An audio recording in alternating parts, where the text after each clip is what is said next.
Good morning বন্ধুরা, আশা করি সবাই খুব ভালো আছো, খুব আনন্দে আছো, হাসি খুশি আছো। তো দেখো, এখন বাজে সকাল 8টা, আমি ছাদে চলে আসলাম। প্রচণ্ড রোদ্দুর। আর দেখেছো রোদটা কতটা মাথার উপর চলে গেছে। তো আজকে সূর্যোদয়টা দেখতে পারলাম না, এটা আমার দুর্ভাগ্য। তো কাছে আমার ছোট ভাই পানি দিচ্ছে, আর এই ফুলগুলোকে দেখার জন্যই আমি সকালবেলা দৌড়ে আসলাম। আর সকালে উঠেছি, অনেক সকালে উঠেছি, উঠে পড়াশোনা করছিলাম। তারপর ভাবছিলাম এই যাব বলতে বলতে আর আশাটা হলো না আলসেমির জন্য।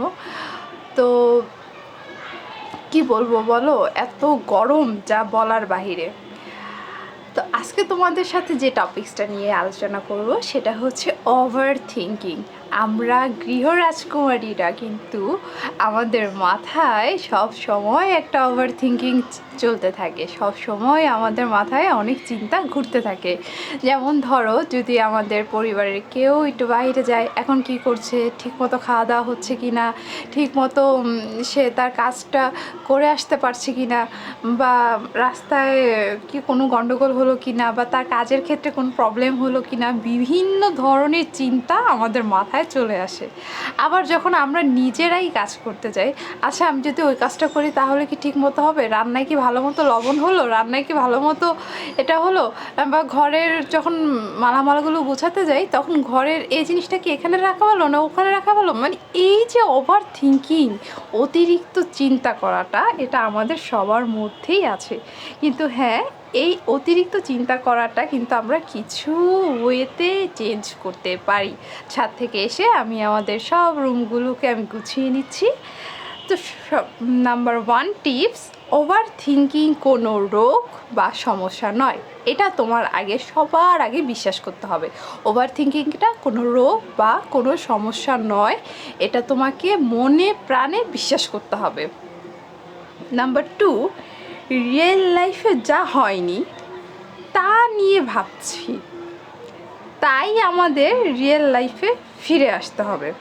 ধরো আমাদের ফ্যামিলি মেম্বাররা বাইরে গেছে, তারা সুন্দরভাবে কাজ করছে, তারা কাজ করে আবার ফিরে আসবে ঘরে, তারপর তাদের কাছ থেকে আমরা শুনতে পারি যে কী কাজ করলে কীভাবে কি হলো। সেটা তুমি রিয়েল লাইফ মানে রিয়েলটা ভাবো, রিয়েলটা শুনে আচ্ছা ওকে ঠিক আছে। তো যেটা হয়নি সেটা নিয়ে কেন এত টেনশন করব, যেটা হয়নি সেটা নিয়ে কেন টেনশন করে আমাদের মাথাটা গোলমাল পাকাবো। তাই যেটা হচ্ছে সেটা নিয়ে টেনশন করো, তুমি বাস্তবে থাকো, সব সময় কল্পনার জগতে উড়ে বেড়াইও না। তারপর আমার এই মাছগুলোর কাছে চলে আসলাম, ওদেরকে একটু খাবার দিব। তাই 3 নাম্বার টিপস হচ্ছে, তোমার চিন্তার পেছনে, আমরা যে এই অতিরিক্ত চিন্তাটা করি সেটার পিছনে কোনো না কোনো একটা কারণ আছে। সে কারণটা তুমি খুঁজে বের করো। সে কারণটা যদি তুমি খুঁজে বের করতে পারো তাহলে অবশ্যই তুমি সে কারণটা সলভ করতে পারবে। সে কারণটা খুঁজে বের করার পর তুমি ভাবলে যে আসলে কি এটা অতিরিক্ত চিন্তা করার বিষয়। যদি বিষয় না হয় তাহলে চিন্তা করবে না, আর যদি বিষয় হয় তাহলে চিন্তা করতেই থাকো। যাই হোক, আজকের টিপসটা যদি তোমাদের ভালো লেগে থাকে অবশ্যই লাইক, কমেন্ট, শেয়ার, সাবস্ক্রাইব করে দিতে ভুলে যেও না। আর সারাদিন আমার রুমটাতে আসতে পারিনি, আর গেস্টও আসছিল, তাই পড়ালেখা অল্প স্বল্প হয়েছে। আর এখন এত গরম লাগছে তাই আমি একটু আইসক্রিম খেয়ে নিচ্ছি।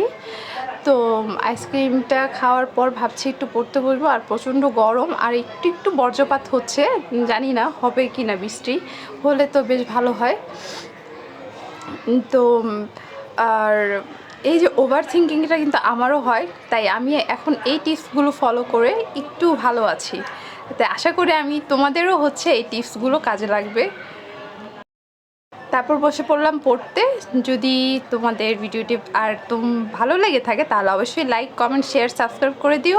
আর তোমরাও ভালো থাকো, সুস্থ থাকো। গরমের মধ্যে কী অবস্থা আছে অবশ্যই কমেন্টসে জানিও। তোমাদের কমেন্টসের অপেক্ষায় কিন্তু আমি অধীর আগ্রহে বসে থাকি, কখন তোমরা কমেন্টস করবে, কখন একটু আমাকে জানাবে।